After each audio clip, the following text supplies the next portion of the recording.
G'day guys! Well, so I'm hoping first off this is going to be the last video that I have in my burnt out cabin. And as you can actually see, I'll pop the camera around here. It's beginning to look a little bit emptier. But yeah, the reason for that is that I now on my driveway have a whole lot of timber and lumber and all sorts, and all going well, give or take 4 or 5 weeks, we're going to have a new cabin and a new studio. It will be fantastic. But, so, what am I talking about today? So, the Iflight Alpha A85, that beast, comes in this lovely little box. So it's the Alpha, whoa, get that in focus, can we? The Alpha 85 by Iflight. And what does it look like? Well, it's a little ducted whoop style quadcopter. Now, I wanted to give you a few of my thoughts on it. Because, well, I've been flying it a little bit, and I'm beginning to quite like it. So, jump back a week ago, I got the Iflight quad. Now, I got the, sort of, not the bind and fly, the sort of plug and play type thing, which was designed to work with the DJI controller, you know, the controller, and it uses the Cadex Air unit on board to give you a control link. So, I did have to resort to a little bit of faffing about to get things to work, because I don't use a DJI controller for flying my quads. So popped the cover off, and I had to do a little bit of soldering and detaching and so forth, and well, in my case I'm actually using the R9 system on board this. That's the FreeSky R9. Well, where is it? There it is. Goes my X20 over here. But you know, lately I've been using the R9 for a number of things, and primarily just because of the X20, and I've kind of wanted to wrap my head around it.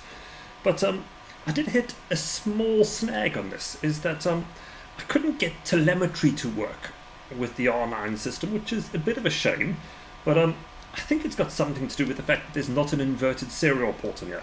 So, long and short, I ended up using an S-bus connection, so I don't have telemetry, but you know what? I've got an OSD, I can see the voltage. I doubt I'll ever actually look at the display anyway, so it's hardly a problem. Now, one thing that is different on this, and I'm just going to show you over here, and this is a modification I have made.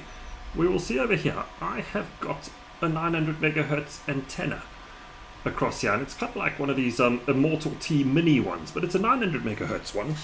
I picked them up on AliExpress, and mainly, I just kind of wanted something that was a little bit more robust than having the sort of R9 antenna all curled up underneath here.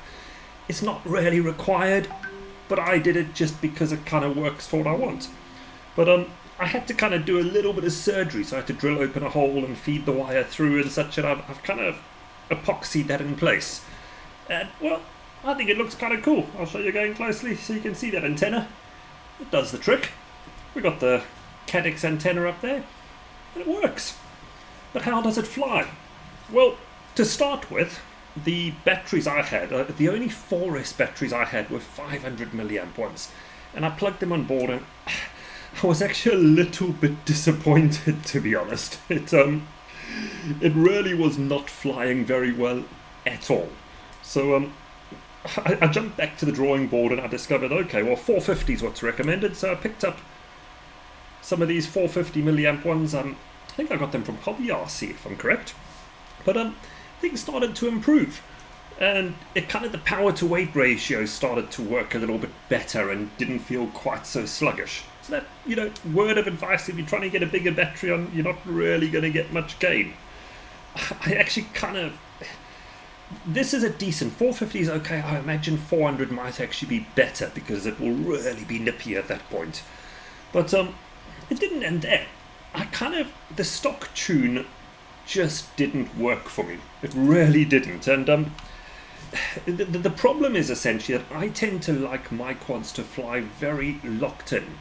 And I tend to default to the Betaflight recommendations for kind of almost a racing quad level, as opposed to a freestyle cine whoop. And from what I could tell out the box, this was very cine whoop. It was very loose, and just kind of, I didn't feel like I guess I didn't feel like I had positive control. I felt like I was drifting all the time. which I know is a feature the CineWhoop guys seem to like, but for me personally, I don't get on with it.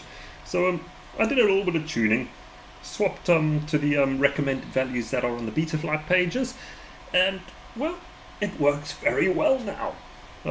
In terms of filtering, I moved the sliders for the for the filtering inside Betaflight literally one notch to the left, and that was just to cater for any kind of vibrations and wobble in what's actually a plastic frame. And well, the results have been quite good. I've been utterly enjoying getting out and flying it. I thought I'd pop up a little bit of footage so you can see. This was from a cottage I was staying up in Staffordshire last week, and it's a beautiful place. There's a lake, there's buildings and all sorts, and the owners don't mind me buzzing around, so big thumbs up.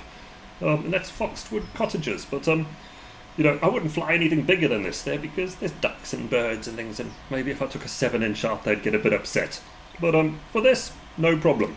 So yeah, without much more wasting of your time and mine, I'm going to plug that footage up now so you can see where I was flying, how this thing goes, and all up, big thumbs up. I'm very chuffed with it. Cheers, enjoy guys.